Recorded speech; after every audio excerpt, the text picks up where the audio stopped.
राम भक्त गोपाल, नाम राम का और काम शैतान का। ये राम भक्त गोपाल खुलेआम पंचायत में चिल्ला रहा था कि जब मुल्ले काटे जाएंगे तो राम राम चिल्लाएंगे। मुसलमान की बेटियों को उठा लाओ, मुस्लिम बेटियों को उठा लाओ, ये खुलेआम धमकी दे रहा था। हमने आपको खबर दिखाई कि इसको उसके बाद में जेल हो गई और अब जेल में बंद राम भक्त गोपाल के लिए कोर्ट के अंदर जमानत याचिका लगाई गई। लेकिन कोर्ट ने न केवल उसकी जमानत याचिका को खारिज किया, बल्कि कोर्ट ने जो कहा है कायदे से उसको सुना जाना चाहिए।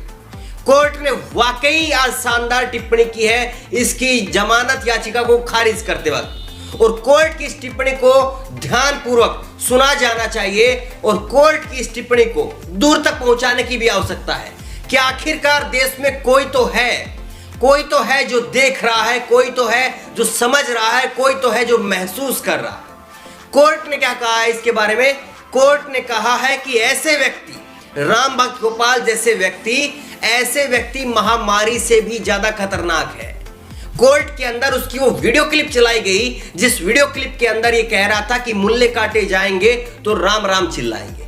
कोर्ट के अंदर इसकी वो वीडियो क्लिप चलाई गई जिसमें कह रहा था कि मुसलमानों की बेटियों को उठा ला, उनको जबरदस्ती सनातन धर्म शामिल करवा दो। इस तरह की तमाम उटपटांग बातें कह रहा था। वो तमाम बातें हम आपको सुनवा चुके हैं, वो आपको नहीं सुनवाएंगे। लेकिन कोर्ट के अंदर जब ये वीडियो क्लिप चली तब कोर्ट ने कहा कि ऐसे लोग महामारी से ज्यादा खतरनाक हैं।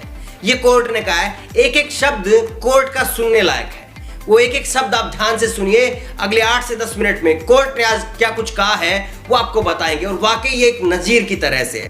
गुरुग्राम कोर्ट ने महापंचायत के दौरान भड़काऊ भाषण देने के आरोप में गिरफ्तार राम भक्त गोपाल की जमानत याचिका खारिज कर दी है। कोर्ट ने कहा है कि यदि ऐसे व्यक्तियों को, अब ध्यान से सुनिए, कोर्ट ने जो कुछ कहा है उसको पूरा तफसील से आपको रखेंगे। अंग्रेजी में ये पूरा फैसला था, उसको हिंदी में अनुवाद किया है। कोर्ट ने कहा है कि यदि ऐसे व्यक्तियों को स्वतंत्र रूप से घूमने और इस तरह की गतिविधियों में शामिल होने की अनुमति दी जाती है तो सांप्रदायिक सद्भाव का अस्तित्व भंग हो सकता है। ये कोर्ट मानता है। कोर्ट ने आगे कहा कि धर्म या जाति के आधार पर शांति समाज की विभाजित करने वाले जघन्य अपराध के बावजूद आरोपी को जमानत देना भी विभाजनकारी ताकतों को गलत संदेश होगा। तो कोर्ट इस बात को मान रहा है कि जो लोग समाज को तोड़ने की बात कर रहे हैं, जो लोग समाज में आग लगाने की बात कर रहे हैं, अगर ऐसे लोगों को जमानत दी गई तो फिर इसका संदेश यही जाएगा कि कोर्ट जो है वो विभाजनकारी ताकतों के आगे जो है वो झुक रहा है। कुछ इस तरह का संदेश जो है वो कोर्ट ने कहा है। आगे सुनिए कोर्ट ने क्या कहा है। यह सुनिश्चित करना कि राज्य के साथ साथ न्यायपालिका का भी कर्तव्य है कि किसी भी धर्म या जाति के भारत के नागरिक असुरक्षित महसूस न करें और ऐसी नफरत फैलाने वाले बिना किसी डर के स्वतंत्र रूप से नहीं चल सके। कोर्ट ने कहा है कि ये सरकार के साथ में, पुलिस प्रशासन के साथ में न्यायपालिका का भी दायित्व है। बेहद गंभीर फैसला है कोर्ट का, ध्यान से सुनिए इस बात को। कोर्ट ने कहा है कि न्यायपालिका का भी कर्तव्य है कि किसी भी समाज के लोग, भारत के नागरिक किसी भी समाज के लोग वो स्वतंत्र रूप से चल सकें और ऐसे लोग बिना किसी डर के ना चलें।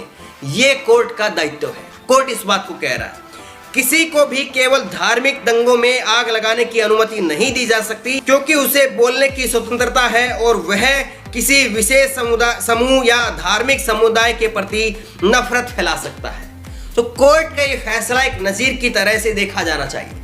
कोर्ट ने आज बिल्कुल कड़ी फटकार लगाई है, पुलिस को भी फटकार लगाई है, सरकार को भी फटकार लगाई है और खुद अपने आप को भी उस दायरे में रखा है। कोर्ट ने कहा है कि ऐसा नहीं होना चाहिए कि किसी भी समुदाय विशेष के नागरिक वो असुरक्षित महसूस करें, वो डरे हैं।